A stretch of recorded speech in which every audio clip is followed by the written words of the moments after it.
Hi there. Oh my goodness. Thank you. I did a little decorating. I was trying not to put it on mirror, but I realized I need to do that so that my guests can actually find me. So sorry, everything's backwards. But yeah, I got excited. It's almost Day of the Dead, and we've got all kinds of decorations. And by the way, I know Chelsea said she saw Day of the Dead stuff at CVS. Hi there, thanks for joining. And I found great stuff, of course, at Target. Target now has been my go-to place, so that's where I got the little doggy.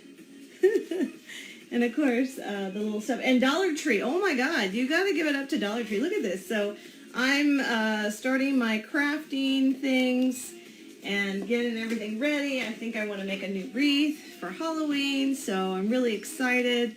I saw some great wreaths to make pumpkins and to paint them. So yeah, that's the nice thing about quarantining. And when you're trying to avoid grading, it's trying to come up with things to try.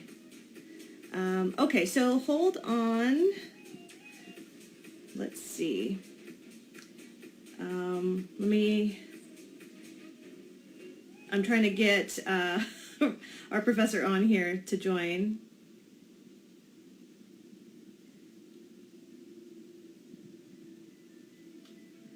Okay, so she's on the page. Let's see. I'm trying to get her to go to her home page. Okay, there she is. Yeah, she sees it now. So how's everyone doing? I know we're in the middle of the semester. I know 8-week classes are about to end. I think we're kind of hitting in that kind of middle of the rut, stressful, like, yeah, it's that time of year. And Hispanic Heritage Month is almost up, but, you know, we have plenty of events coming up, and we're still planning to do writing letters to an orphanage and possibly to soldiers. I'm thinking also maybe we could do some kind of professor appreciation, maybe reach out, something. So I'm working with my officers, and we're trying to nail down those details. But I do want to mention that we do have a eCampus community page now. So if you just go to eCampus, and when you click on the very top, just click on community tab, search for ALAS, and then you can self-enroll, and then that way I'll be able to roll out emails, information. I'll put the WhatsApp chat link, so if you want to join our WhatsApp, because we like to chat back and forth. It's also a great way to get to know the other members. If you need to reach out to someone like myself, you have a question, a concern, anything and everything. If I don't have the answer, I will find someone that does have the answer. So I look at it that way.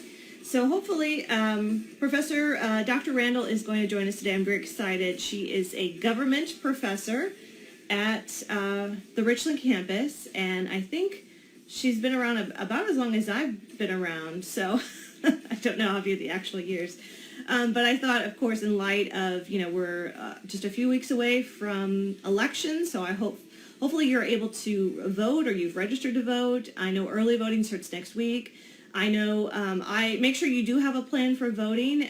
I noticed on Facebook you can actually click on, are you registered to vote, and you can actually double check to make sure that you're in the system, and I did that, and I was amazed. It even said that I registered in October of 1992, and that was a month after my 18th birthday, and it's the only president I will admit. I did vote for Perot in 92. I don't know what I was thinking. I was an idealist. I was young, because I didn't like the other candidates. I didn't know who Bill Clinton was. I believed when, you know, his hairdresser came forward and said she was having an affair with him. So good times. But, you know, I hope you're getting participating in the process. I know it's been a whirlwind of information and things, and so hopefully I can get Professor Randle to join us, and we can get some of her perspectives and understand it, and go from there. So let's see. Let me see if she's on there. Let's see. Let me just check. I'm texting with her right now. So how's everyone else doing? If you have one word that could describe how you're feeling in this moment, okay, or this week, go ahead and put it in the comments. Let me know.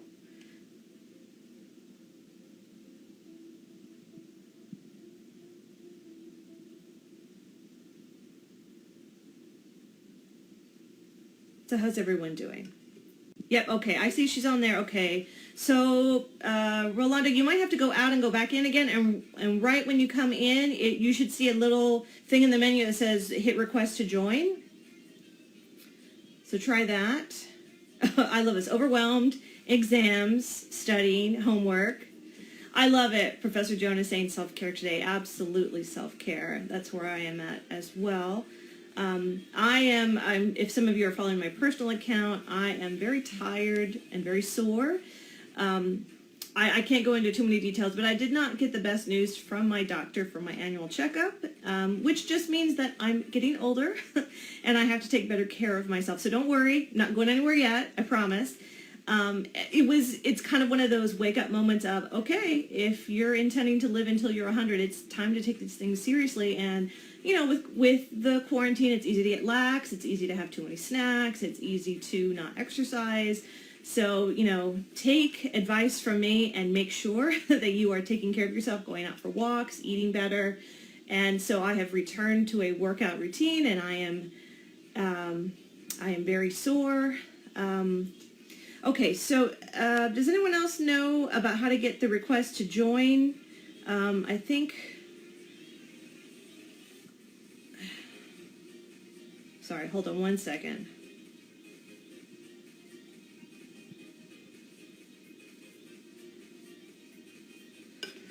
So we're trying to get her to join. I think she's on a laptop trying to join, maybe on a phone.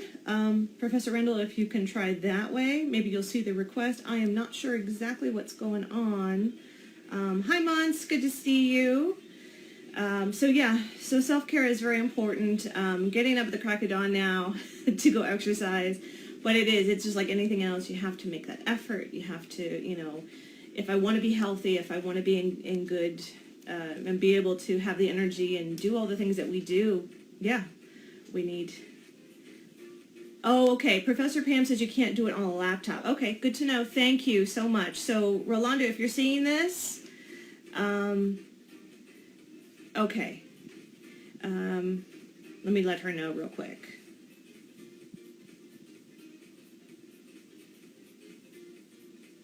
I was unaware it did not work on a laptop.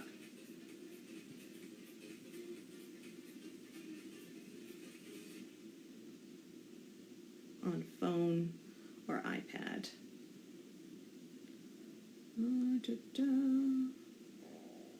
Or iPad.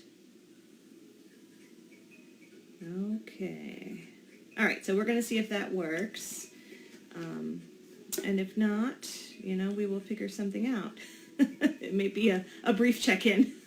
But I do appreciate those of you that are still online and waiting with me. But if you notice behind me, I do like to do like a little kind of vision board. I like to mix it up. I like to change a few things. I'm sorry, the thing is backwards right now because I want to make sure that I can see it. Oh, there it is. And I think that might work. And let me turn off my music, or lower it at least. There we go. And we're connecting. There you are! Hi. Hi, Dr. Randle. How are you? I'm good. That's really crazy. It won't work on a laptop. Oh, if it's not one thing, it's another with technology. Yeah. That is the way of the world. So, well, we got through. How are you doing? How's everything? I'm good, busy, just like everybody else, but I am doing well. Wonderful, wonderful. And are you enjoying your time in your COVID quarantine? How are you keeping sane with all this? Yeah, I enjoy not having to drive because I live a long way away from the campus. Ditto. So saving a lot of gas, and I'm not having road rage because I'm not on the road. And so that part is good. It's good to see you too, Joan. Hi. But I'm here with a 1-year-old, so. Oh my goodness. That's exciting. Yes, I bet. I thought it was tough having a 17-year-old moody teenager. I don't know how everyone with younger kids, God bless y'all, I don't know how you're doing it. I would offer my babysitting services, but they would not be. You'd give her back after 10 minutes, like, that's okay. the mind. Exactly. As I tell people, that's the perfect birth control for me. Just let me hold the baby, and Yeah, I have all the feelings, and then I'm like, okay, here you take it go. back. Right. Take it back. Exactly. Exactly. Well, I'm so appreciative that you were able to, find some time to be part of our live check-in. I think our students, they just love learning about some of the faculty at our campus and learn more about the college. And when I thought about elections and all this craziness, I thought, who else than Professor Randle to kind of give us some insight, kind of help us understand. Even today, I was texting with you earlier. I'm like, did you see this? Did you see that? It's Right. Yeah, it's never ending. it just feels like, as my brother said, it's the ultimate reality show, Right. Exactly. It's like a soap opera that never ends. Absolutely. Absolutely. All right. Well, why don't you go ahead and why don't you introduce yourself to our students, tell them a little bit about yourself and what you teach. I don't even know how long you've been here at Richland. It's Okay. Well, hi, everybody. It's nice to meet you. My name is Rolanda Randle. I have been at Richland for 10 years. Oh, 10 okay. years. This would be my 10th year. Yeah, What? 2020 made 10 years. And as she said, I teach government, both Texas and federal. And I'm a student advisor for Black Student Association on campus. We are probably not going to go live this semester. We've sort of rolled into the virtual African American Student Association for this semester and probably through the spring. So I will definitely send Michelle information about activities that we're doing. Like we hosted a VP debate watch party last night, and Yes. so I hope some of you were able to join that. It was interesting. And I've sponsored a couple of other clubs, and a lot of other things that will be boring to you guys that I do on campus, but primarily. When we are live, when we are back in normal times, you'll see me on campus all the time. The door is always open if you ever need to come by and talk to me. Absolutely. Okay, great. And yes, please let us know. We've done a couple of things with African Student Association as well. So yeah, anything you have open, we would love to be part of that. And, we spoke with Professor Joan Zalea last week, and, there's a lot of intersections of, Afro-Latino culture, and, that even within the Latinx community, these are groups that get marginalized and don't get enough of a voice. So anywhere where we can find intersections of commonality, absolutely. Most definitely. Yeah, I think us working together can only be a positive. Yes. Yes. Just think what we could do if we could run the country. I know. Imagine that, boy. It would be different. Yes. There would be a lot more crafting, I think. I'm just kidding.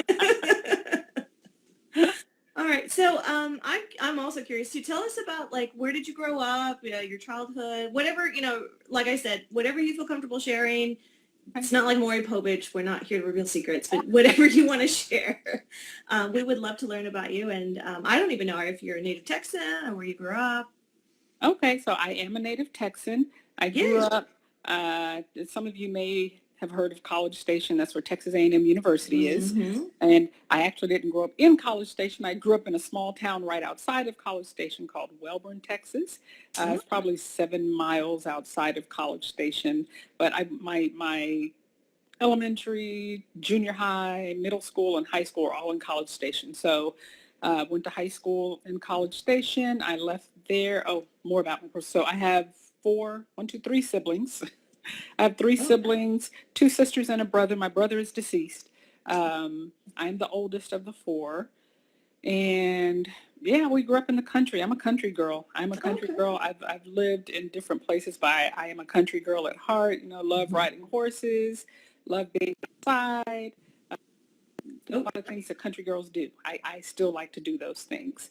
Riding the 3-wheelers and 4-wheelers, all that good stuff. Fun stuff. I haven't been mudding, so that's on my list to do, even though at my age, I don't know if I fall off with recovery time. That one. But yeah. And so I'm married. I have 2 children. My children are 21 and 23. The 23-year-old has graduated college and is in a graduate program now. The 21-year-old is at my alma mater, Prairie View A&M University. Prairie View, yes. Yes, PV. Great school, yes. And I have a foster child who is 1 year old. So yeah, good times, man, good times. Wow. How do you have the energy? How did you raise 2 children and go to school? Oh my gosh. What'd you say? How do you have the energy to raise 2 children and now you have a 1-year-old? I feel like I got to get going. I know. Yeah. I have to say, I had all these grand plans for the things I was going to do when my kids were gone. And yeah, that's kind of out the window now that I'm starting over basically with the 1-year-old. So yeah, but it's good. It's good. She keeps me moving for sure. She keeps me moving. So I'm curious, do you feel like a little bit more calmer parent now later in life? A little bit more centered than when you first had kids? Oh, no, it's the opposite. Really? Okay. Yeah, it's the opposite because it's like my patience is a little shorter now, the older that I okay. am. Yeah, it's like, no, you shouldn't be doing that. Don't you understand? Because I'm used to dealing with 20-year-olds, right? So, exactly. But it's coming back, like I said, it's good. She keeps me, she's keeping me young. Yes. So, yeah, she's she's a lovable little person. So that was my childhood growing up in the country. I went to college at Prairie View A&M University, as I said, from 86 to 90, and some of the best years of my life. You guys, I know you're in college now. If you transfer to a 4-year, it's just a really good time when you're able to be on campus and getting the residential experience because and if you don't have to work a lot. I did work, but I didn't. Yeah, I had to work. I had to work because my family couldn't help me out, so I got financial aid and I had work study, and so I had to work. But even with that, it was just an exciting time for me because when you're off at college, it's your time to become an adult in a safe space, basically. So you're becoming an adult, but they're still treating you with kid gloves because you are a kid. So I tell anybody, if you have the opportunity to go, you should go because it's a good transition time for you. Yeah, but I definitely had to work. I'm sure, some of you, if you go to a 4-year, you'll have to work. I remember my senior year, it was just really hard. I lived off campus and I didn't have the meal plan because I was working and I couldn't afford the meal plan. So I was just I had a friend that lived next door and her parents, she's the only daughter, so her parents gave her everything. So that's how I survived. She fed me my senior year. But, so we're best friends now because she fed me, right? But there you go. Hey, yeah. I lived off ramen. I lived off a lot of ramen. Oh my God. I didn't start eating ramen noodles again until I was probably 40 years old because I was so sick of them. It was just me too. Yeah, that was the meal. But yes. So that was undergrad. I saw a couple of the questions that Michelle sent me. That was undergrad, and I don't know how many of you know where Prairie View is. It's actually in the city, which is a country to another country. Experience at PVU was really good because it was a safe space for me. College Station, if any of you know anything about it, predominantly Texas A&M University area. All of my schooling, racial minorities were minorities, so there weren't a lot of us. So when I went to Prairie View, it is a historically black college and university, so just about probably 98% of the people there are black, either American black or foreign black. The other 2%, well, that's when I was there. It's probably changed to maybe 95% now because the Hispanic population is booming. They have a pretty big Caucasian population now, which when I was there, there were a couple who were in the graduate programs, but now there are a lot of undergrads as well. Wow, that's great. Yeah, it is. It's like, okay, but it was just so different to go to a place where everybody looked like me. coming from a bet. place where the only people who looked like me were my family, my family members, and then some distant relatives that were cousins, and we all grew up together. So it was just an Yeah. eye-opening, wonderful experience for me because I felt like, uh, I learned my culture better. I was comfortable in my own skin because I was around people who looked like me. So that was great. So I left there and moved to Maryland, to the East Coast, where I went to graduate school. I did a dual degree program, a master's of public policy, and a Juris Doctorate program. I did them at the same time. So Oh, it is, but I think it's on my end. So I'm checking on my feed. I think you're okay. okay. But yeah, so University of Maryland is a predominantly white institution.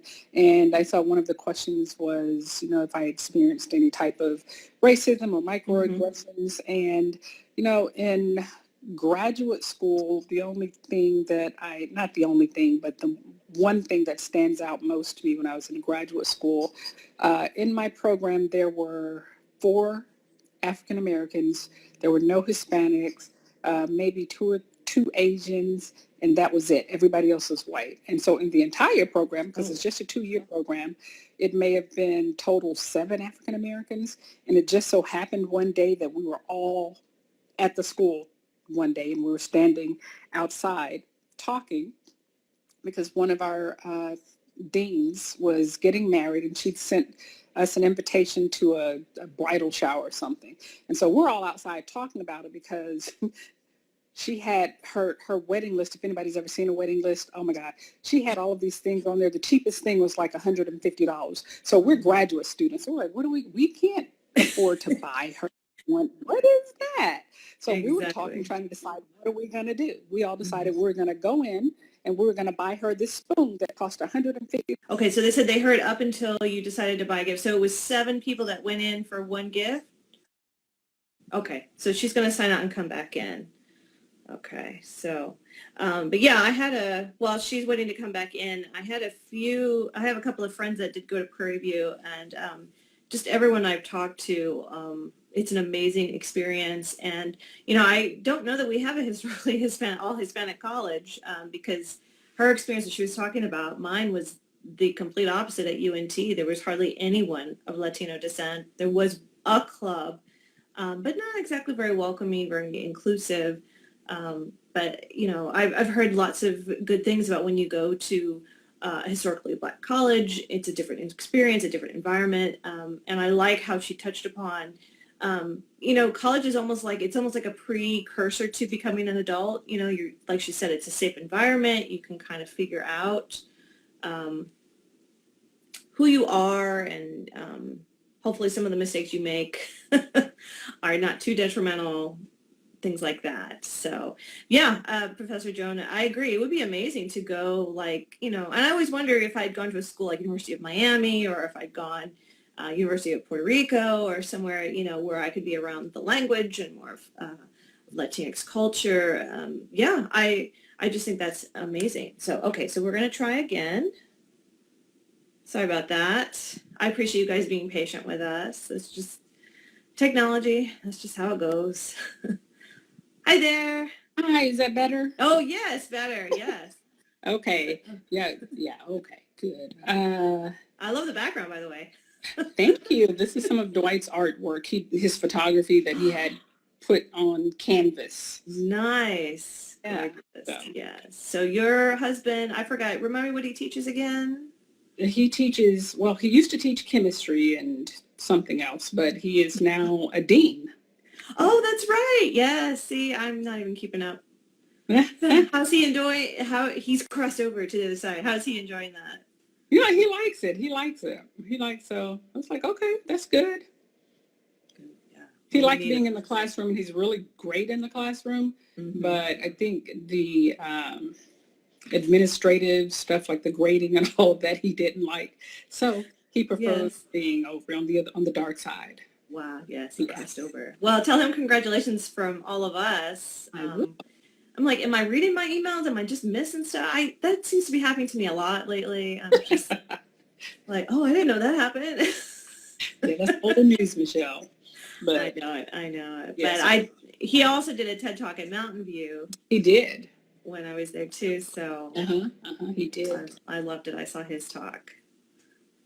So I don't know when I cut out, so I don't know what they heard. I was talking about experiences in graduate school. Yeah, so you said the gifts, the registry was like the least expensive was $150, right? For a spoon. Oh my God.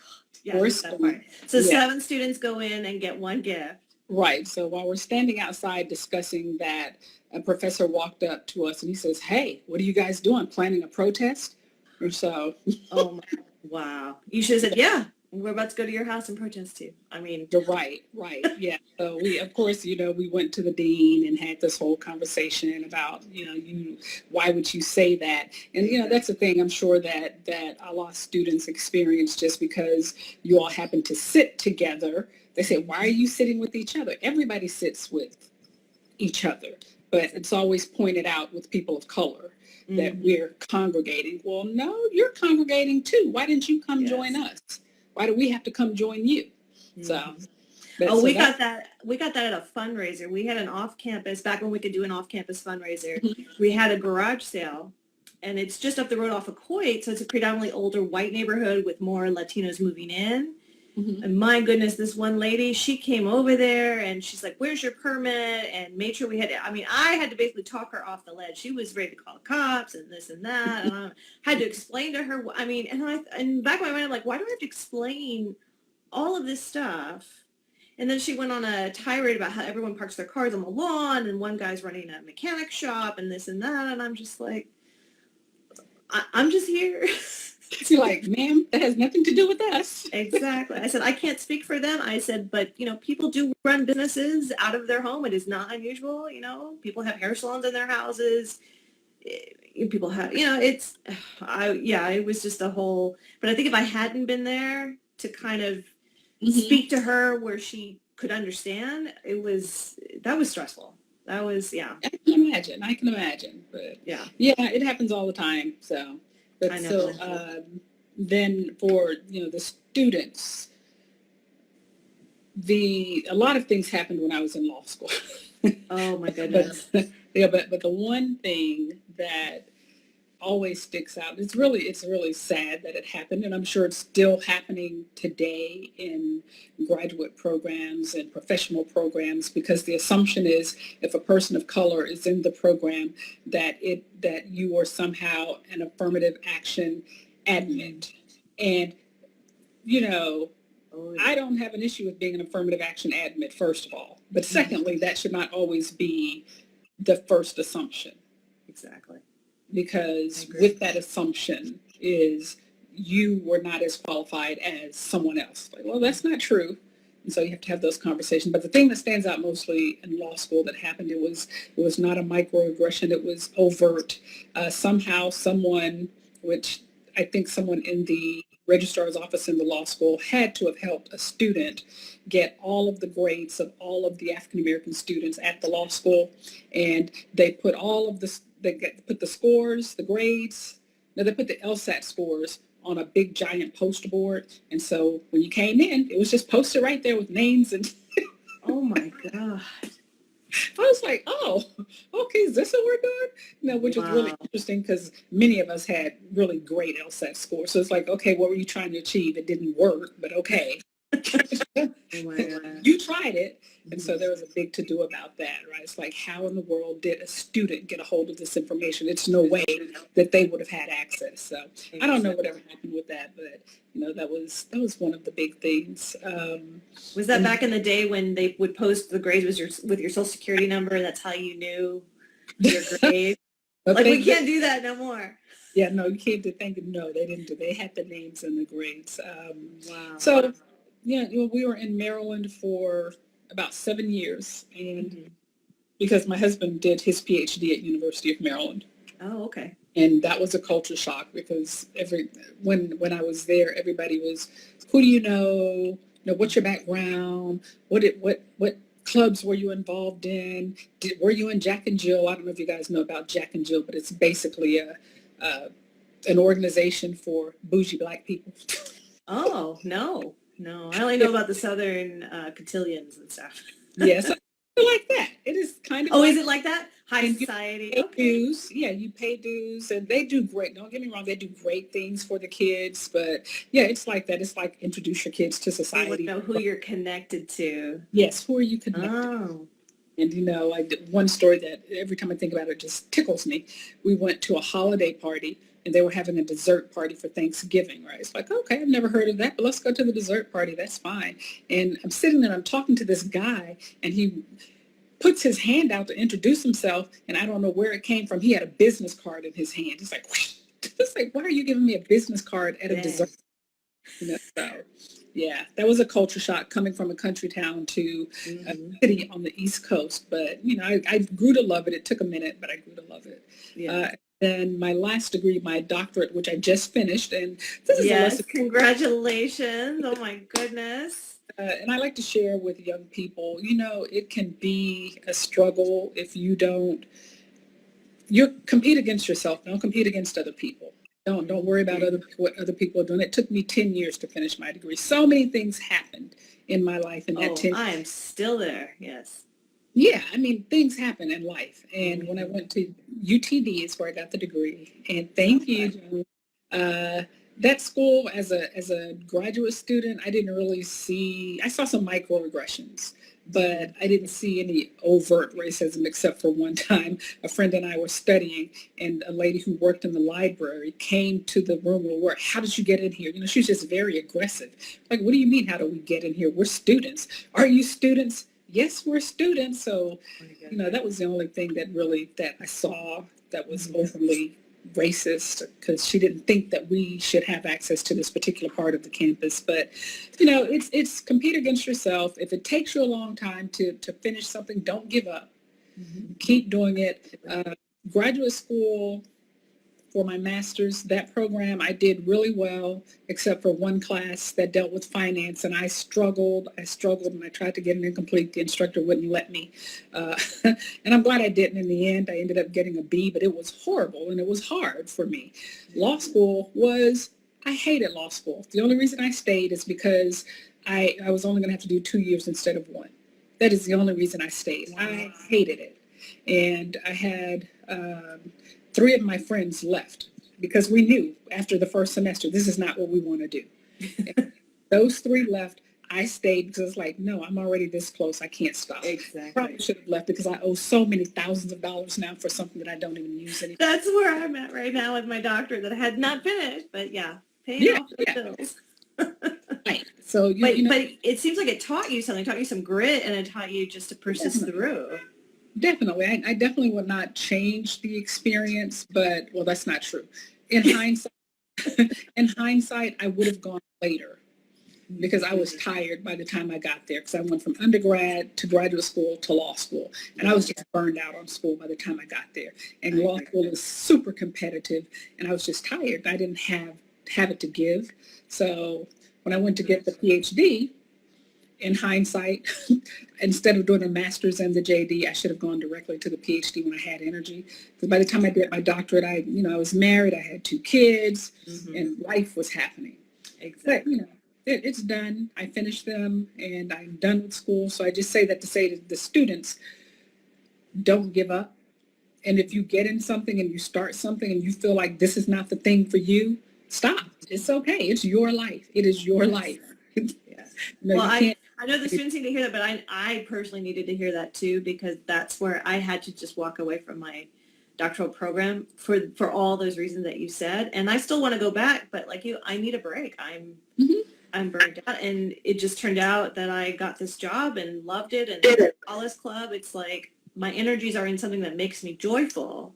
Right. So, but yeah, I will go back. So absolutely.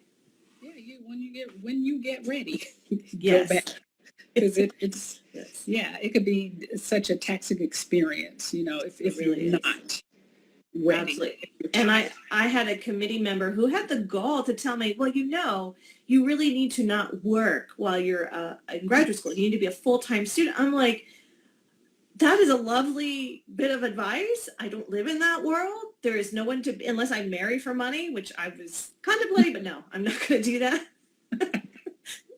Find me a sugar daddy. But, And I got no empathy from that lady until she got pregnant and had a baby. Oh, and then she could understand. Somewhat. Yeah. Then Yeah. it was all about, oh, I forgot about our meeting, or, oh, no, I don't have time for that. And yeah. But Right. yeah, because she went to UT Austin, and apparently she had a full ride, and they don't allow graduate students to work while they do their doctoral program. I'm like, well, that's lovely, but if I were getting that financial support, yeah. But I know for a lot of our students, that is not a reality. And that's the thing. There's not scholarships really for master's and doctoral programs. Yeah, I would say so for my master's program, and I would tell you, Susan, I'll send you the information so you can share it with them. Okay. In public policy, I had no idea about policy, but when I was an undergrad, and this is what I mean about going to an institution where the professors look like you, everybody looks like you, they took care of us. So one of my professors said, look, I have this application to go to University of Texas in the summer to their School of Public Affairs. It's going to all paid for. You will live on the dorm. They'll feed you and you get a stipend. So they're going to pay you to go. I need you to apply and go. Wow. And I went. All of those things, and that's how I learned about public affairs and public policy. I had no idea. And then at that program, they said, if you come back the second year and you finish it, we're going to pay for you to go to graduate school. That's how I got my master's paid for. I was like, well, look, I guess I'm going to do public affairs and public policy if you're paying. Exactly. Hell, I would have done it. Yes. Students, I said, look for those types of opportunities. And I know I'll find the opportunities for those who may be interested in law school. There are a couple of programs that pay for students to go during the summer of their junior and senior year in undergrad to go to a law school and sit in on some classes and see if you like it. And then they pay for you to do that, and they help you prepare to take the bar exam so that you can do well. So you just have to know about it. And that's the thing. If you don't know, which is why, like I said, going to PV, I wouldn't have known. I would not have known unless I was in that place at that time and my professor told me about it. So I got my graduate program paid for, and then I decided to go to law school, which was not paid for, and I'm still paying for that. Yes. And I had to work. And, and then when I got out, this whole thing about you saying, you have to work, I was trying to do an intern. I think I was in for a plug. And on the East Coast, if you guys decide to go to the East Coast, to Washington, D.C., Maryland area, have some money set aside, because I went to interview for this job. And I'm thinking, okay, I'm going to go interview for a job. It was like a 6-person panel, interview panel. And it was like very difficult to find out that this is a volunteer internship. Most of the ones that I was going for were volunteer. And I'm thinking, how do people do this? Mm-hmm. You need volunteer. I have to get paid. I have bills to pay. Exactly. Of course, that excluded a lot of people of color because they could afford to work an entire summer and not get paid. Yeah, it's not a reality for many of us. Right. So unless you work at night, which I ended up doing. I worked at night so that I could do this volunteer internship to help resume so I could be competitive. So, yeah, good time. Is it any wonder that we're all so tired? The good thing is because it's something that we've had to do all along, we don't blink twice. Like, okay, that's what I have to do. Then let me do what I have to do. Exactly. Absolutely. All right. So now, so you did all of that. So how did you get to Richland to teach government? That's what I'm curious about. So I had a bunch of different jobs in the nonprofit sector and in government, city government, state government, county government. And I was like, okay, this is interesting. A friend of mine was in my neighborhood, worked at one of the colleges, and she was an instructor. And she was like, you should try it. You can be an adjunct. I would have to like, okay, I didn't know what an adjunct was. She told me. So I started out adjuncting at Cedar Valley because it's close. Okay. And I taught a 7:30 a.m. class, a dual credit. Yes. And then I decided, you know what? This is really good for my schedule with my kids. If I did it full time, because she started talking to me about it. And so I actually applied at Cedar Valley and Richland at the same time because they both had positions open. Oh, okay. Yeah, and so it was fate. I guess I was meant to be at Richland because I went through the Richland process. I sent the application, got your application, let's schedule an interview. And I was just going through their process. Cedar Valley lost my application like 3 times. Oh no. Oh my goodness. Yeah, so once I got the job at Richland, I was a writer at Parkland Hospital at the time. I quit that job and came to Richland to teach government. And so Wonderful. it was a great transition and I love it. Wonderful. And so I'm curious now, as a government teacher during an election year, so how do you handle, I'm sure you get students that are like, well, my vote doesn't count. Why am I even voting? Why does this matter? Yeah, what's so good when I get that one, I always say, okay, so who uh, who would you want to win the election? What do you think of the current administration? And usually, if it's a student of color, they're like, oh my God, I hate it, I don't like it, he's crazy, da, da, da, da. And I say, okay, so you do understand by not casting a vote, you are casting a vote for the person that you don't want. Because the person who doesn't vote, there are other people who are voting. So there's no way your candidate can win if you don't cast a vote. That's true. That's true. So by not voting, you really are voting. You're voting for the other person. So yes, your And vote does count. Absolutely. And what do you tell them when they're like, well, I don't like either candidate? How do you get them to understand you're not going to get a perfect candidate?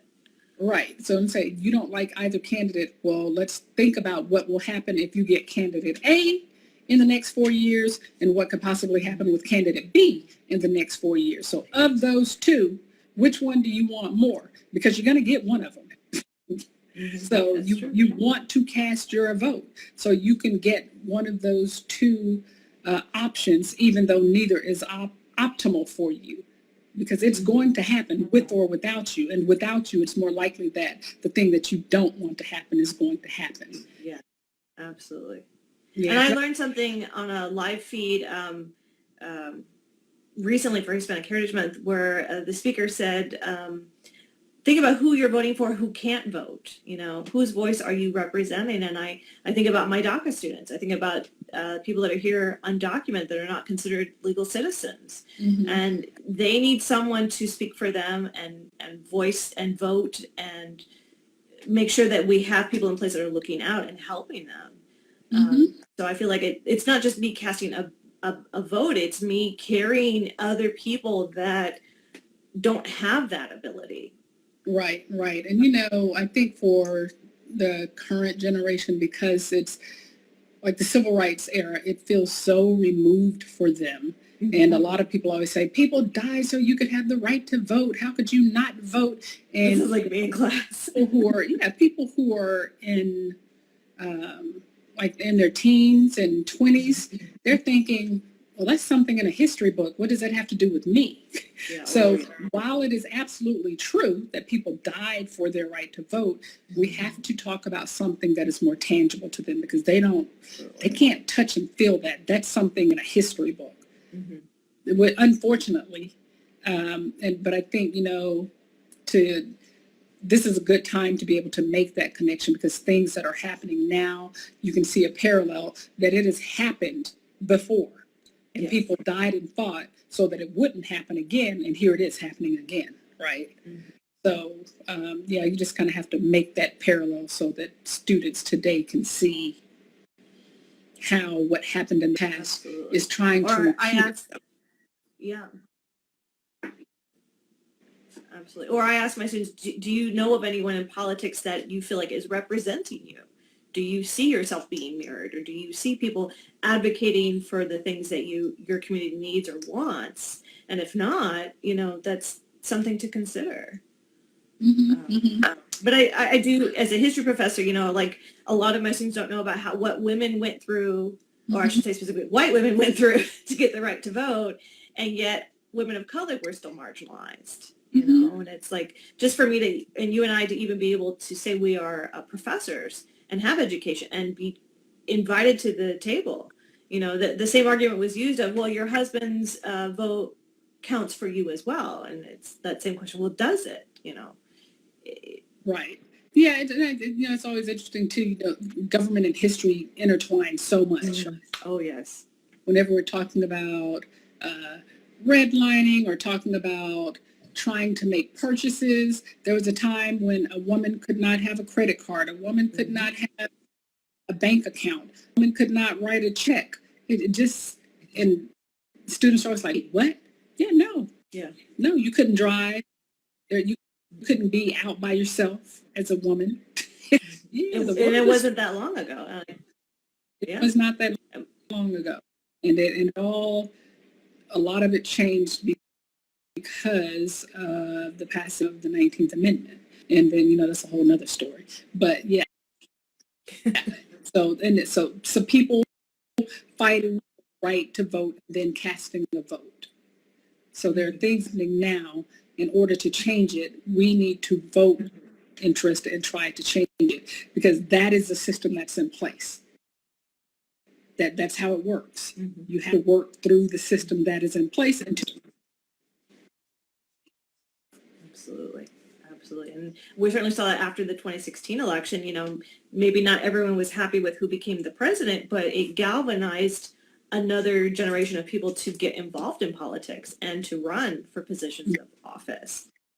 And so, I look at that as hopeful. Like, we have more women now running in politics. We have more candidates of color also thinking about other communities, other perspectives that we need to bring to that table. That is so important. Let's see. Oh, did you cut out? Can you see me? Okay. So with the time that we have left, let's talk a little bit about the debates, or specifically last night's debates. I think my students are curious about your impression of that. And one of my students asked me a really great question, like, why should we care about the vice presidential debate? Why is that important? And I just thought, as a government professor, do you have some insights or things you want to share about that?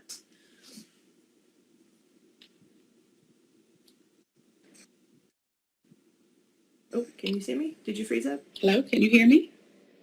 Yeah, I can hear you. I hear you now. Can you hear me? Okay, so yeah, I can hear you.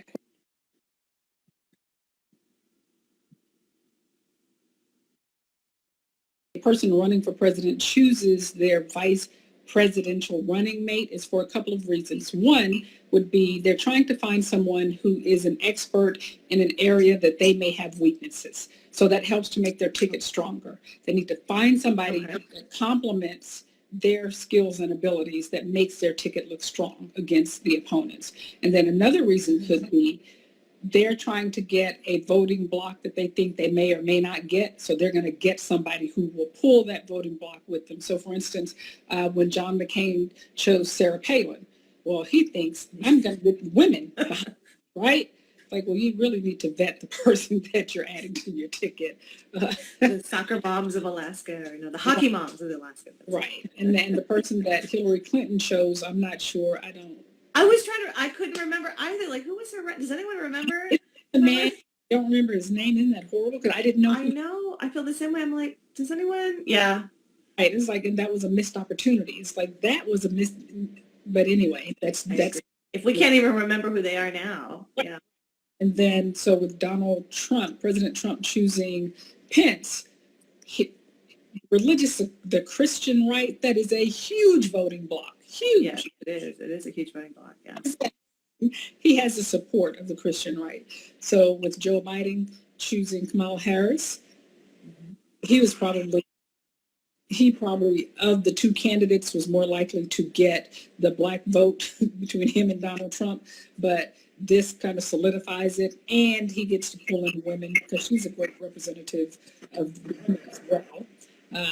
And so that helps to make his ticket stronger against the Trump Pence ticket. So that's usually when you're thinking about listening to vice presidents, you want to hear what are they bringing to the table? How are they going to complement the president? Because they have a role to play. And then also, they could potentially become the president if something happens to the president. That's true. And they are the oldest candidates we've ever had. I thought Reagan was, but they're older now that I realize. Yeah. So that's why it's good to listen to them, because you'll get an idea of if something happens. Let's say something happened to President Trump before the election. Pence is going to be the president. It may only be for 30 some odd days. Well, it'll be more than that because it has to go through January.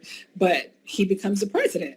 Mm-hmm. If Joe Biden wins and something happens to him, Kamala Harris becomes the president.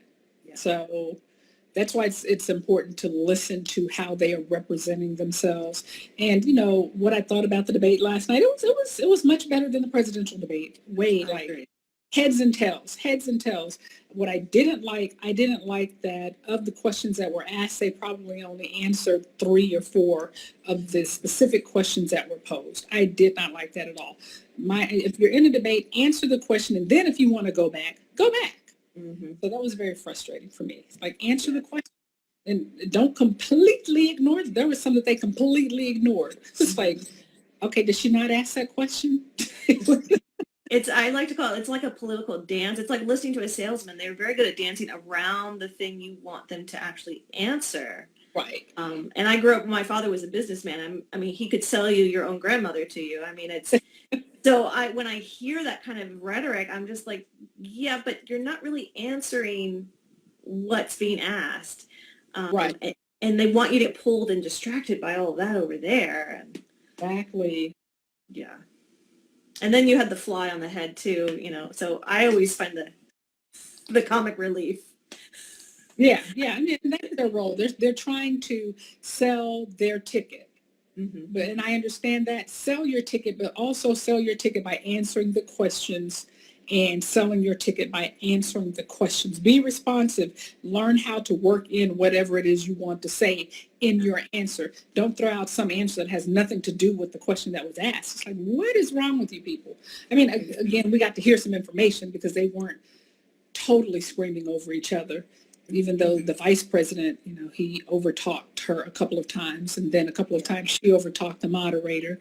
And it's like that. They need to get better moderators. That's all I have to say. Get a moderator. Yeah, like cut them off. And cut them off. Yeah. Absolutely. But it also, I was listening to some of the commentary. It is something that as professional women, and I'm sure maybe you face that. I know I face it in my meetings that I attend, that sometimes the men will try to talk over.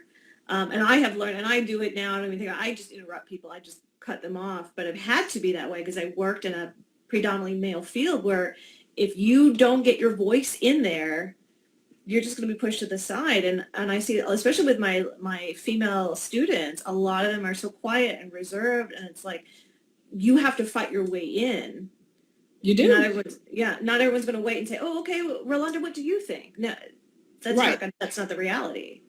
Yeah. And even, you know, if you're in where it's male dominated, and then you're going to have women who have adapted to that. And so they're making sure that they get their point across. So yeah, if you don't jump in there, your voice will never be heard. It will never be heard.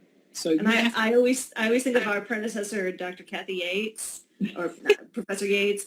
I mean, she in a way was my hero in that she was not afraid to just say what she meant, and she had a way of commanding the room. Mm-hmm. So a lot of times when I'm in a situation, I'm like, what would Kathy Yates do in this situation? Right, definitely. She's definitely a strong advocate. Very. Love her or not love her, I mean, I had to admire her chutzpah, if you will. Mm-hmm. You know, and I'm like, well, we need more of that. And we have to encourage our especially our female students, that you got to be able to speak up. Who cares if they think it's rude or aggressive or, you know. Yeah, just like, hey, if it's not rude for you to do it, it's not rude for me to do it. And you know, and even our male students, especially our Black male students and our Hispanic male students, you know, they're going to look at you a certain way just because. So you can't worry about that. Yeah. Make sure that your voice is heard, you know, and always try to do it in a respectful manner so that they can't say, well, you were not. Like, no, I calmly stated what I had to state, and you responded in a negative way. So what's your answer? Okay, and then one of my ALICE officers had some great questions. She said that can you kind of explain a little bit what they were talking about, the court packing, that they kept criticizing each other, but she didn't fully understand what that was, and I wanted some more insight on that too.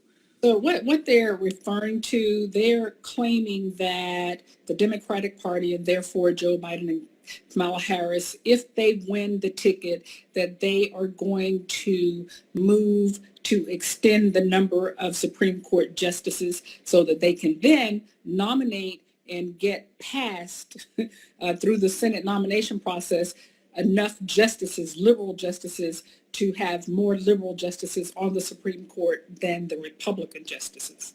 Okay. So that's why that's what they mean when they say packing. They're saying, so it's been 9 for years, years, and over 100 years. And so their claim is you're trying to change that history so that you can come in and bring in all of these liberal judges so that you will have more liberal judges on the Supreme Court to make rulings for the country based on a liberal viewpoint. So that's the claim. Now, it's not going to happen, even if that's they wanted to do, because it's government. We have 3 branches of government. The executive branch come and say, oh, we're going to change the judicial branch. It doesn't work that way. Yeah.